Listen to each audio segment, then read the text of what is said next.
singing low while I pop a bottle off of ya. Chain swinging, clang clang, and it costs a lot. Bitch, I'm always at the guala, yeah, and you are not badass beat. Keep on going till you hit the spot. Whoa, I'm a big bag hunter with the bow. She got a big bed, never drop it low. Mama called me and she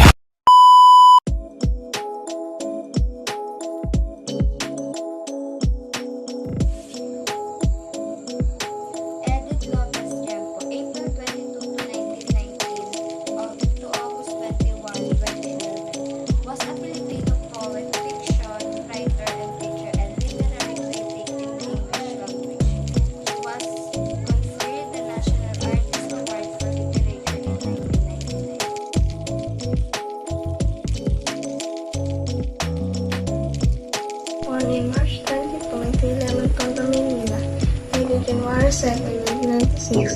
His nationality is Filipino, period 20th century. His genres are fiction poets Bienvenido and Santos, 1911 to 1996, and Filipino-American fiction poetry non-fictional writing. He was born and raised in Tondo, Manila. His family roots are originally from Lubang, Pampanga, Philippines. In his early attempts at creative writing, Santos developed an ear for three kinds of communication.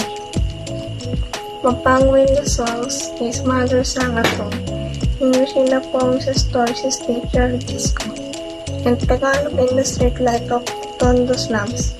He lived in the United States for many years, where he is widely credited as the pioneering Asian American writer. Menopausal baby. Dr. Santos of 83 has authored 14 books, has won numerous prestigious literary awards, is widely pathologized, and is required reading in schools, both in the Philippines and in numbers of the United States. Santos was also a distinguished academic since 1932, when he earned his Bachelor in Science degree in Illustration, majoring in English.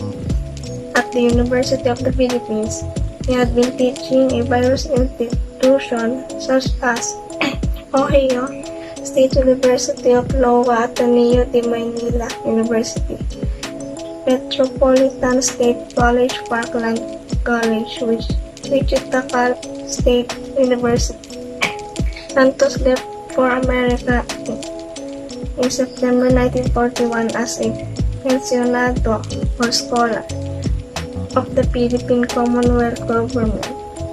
30 years old and established short story writer in English at home, he enrolled at the University of Illinois in the master's program in English.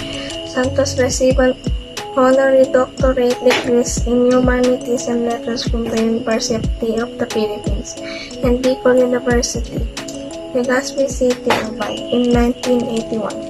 He was also a professor of creative writing, distinguished writer in residence at 1973 to the Wichita State University from 1982, at which time the university awarded him an honorary doctorate degree in human letters. After his retirement, Santos became visiting writer and artist at De La Salle University in Manila.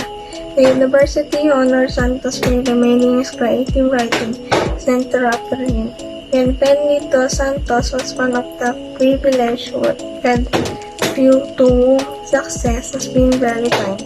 He has spent most of his lifetime in writing to different literary genres and in teaching his craft to be writers. The recognition he has received has been much more compared to that of any other Filipino writer during his time.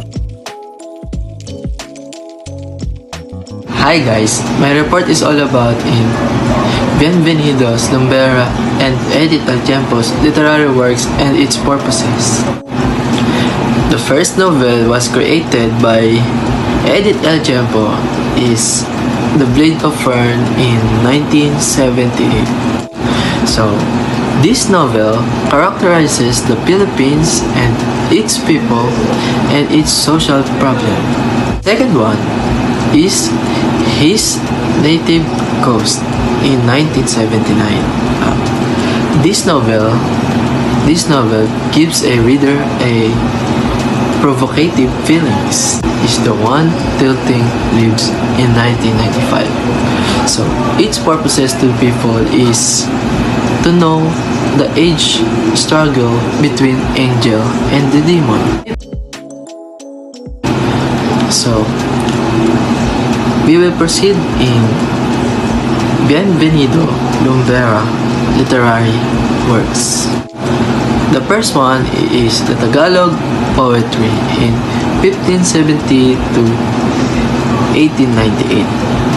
So its purpose is he encouraged the other reader to read the Tagalog poetry. The second one is the Writing the Nation in 2000.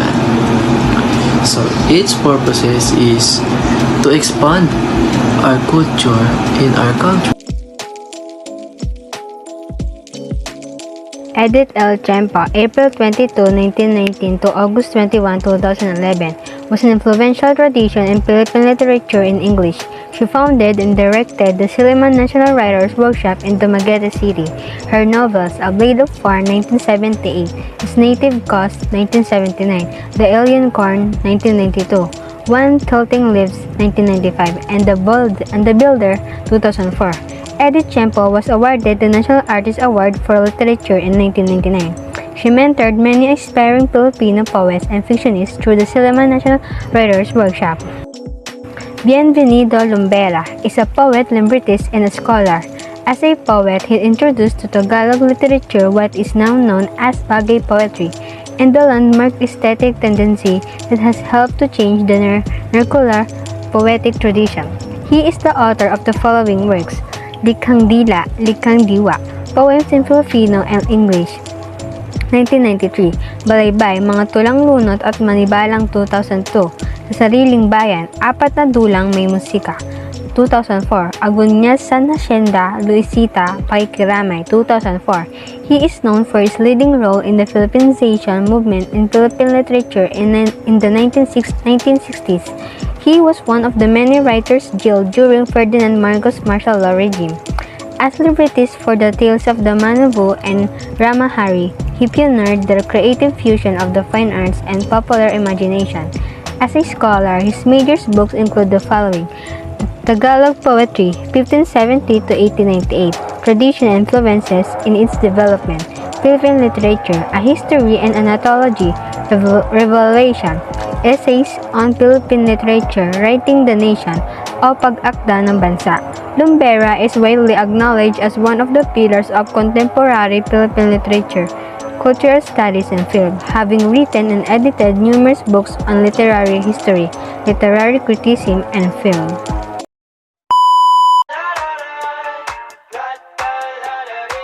I got my head out the sun.